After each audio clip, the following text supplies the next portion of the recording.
Workload and well-being go hand in hand. With the recent ratification of initial recommendations from the Workload Reduction Taskforce, by the Minister of State for Schools and the General Secretaries of the 4 main education unions, attention is once again focused on the expectations placed on leaders, teachers and support staff, establishing clear boundaries, clarifying roles and expectations and the time available to fulfill them, can help facilitate more effective workload management, and promote well-being for yourself and your colleagues. Boundaries provide clarity about what's expected and how it will be delivered, avoiding potential exploitation by others, help to build trust and mutual respect and improve relationships between colleagues, managers, and leaders.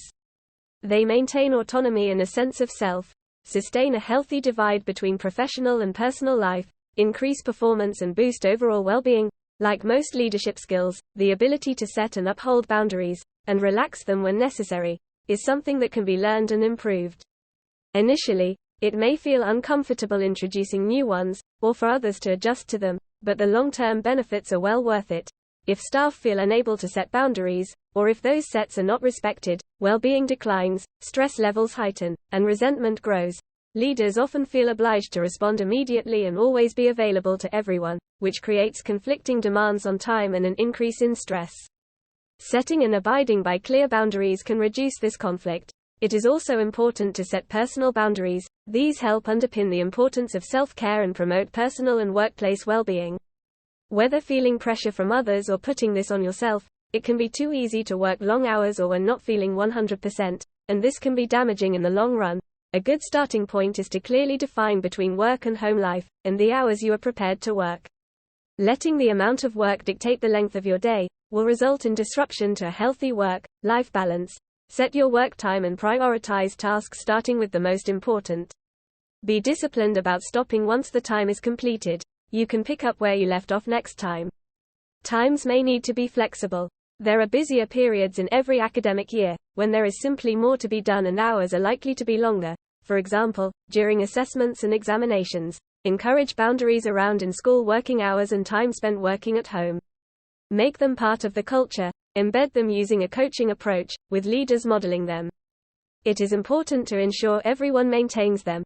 Being disciplined about setting time frames and keeping to them is not always easy, and for many, it needs to be learnt. Whether boundaries are defined by the school or college, or personally, here are some points for consideration. Leadership schedule uninterrupted time for specific work or tasks, particularly those of high importance. Establish clear expectations about acceptable conduct between all staff. PhysicalAvoid interactions with colleagues who reduce your effectiveness, and as a leader coach those staff members who hurt others at home. Keep work out of your bedroom and personal living areas, where possible. WorkloadAgree to tasks within your professional skills and have effective conversations if asked to take on tasks outside your abilities. Effectively manage additional responsibilities that will adversely affect your contracted duties. Time and communication. Set times to read and respond to communications and agree on an acceptable response time. Ensure communication and expectations are clear and delivered through the right media. Be ruthless with your time. Create opportunities for breaks and non-work conversations, but limit time spent on non-work related talk during scheduled work times. Common misconceptions about enforcing workplace boundaries include: staff will think I'm not working hard, or co-workers will resent the way I work. However, remember, this is a key skill to better manage your workload, and help support others with managing theirs. It demonstrates you take your responsibilities as a leader seriously and enhances your performance, productivity, and workplace relationships. Setting and enforcing boundaries is an important step in looking after your own and others' well-being. It reduces stress, anxiety, and discomfort, and provides greater clarity about expectations and how we work here. Boundaries need to be flexible and change in response to specific needs, situations, people, roles, and times of year. How you communicate these, as an individual or organization, is also important. It's not necessary for a formal announcement or to inform anyone in a particular way. Add your contactable hours to your email signature. Use the automatic, out-of-office, reply to notify people as to when you will respond, or politely let colleagues know if they are interrupting you at an inappropriate time. Being consistent with your boundaries helps others become accustomed to them. Setting reminders for when it's time to go home, or time to stop working when you are at home, will provide further support. Establishing boundaries is one way to protect against stress and burnout. From the personal to the communal, They can improve your work-life balance, build more effective working practices, help build better teams, and above all, improve well-being. For further information, support, and advice about creating a culture with staff well-being at its center, please contact WellBe.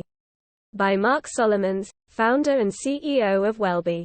Mark Solomons, author of What Makes Teachers Unhappy and What Can You Do About It, founder and CEO of WellBe, supports MAT, school and college leaders to transform culture and improve staff well-being and performance.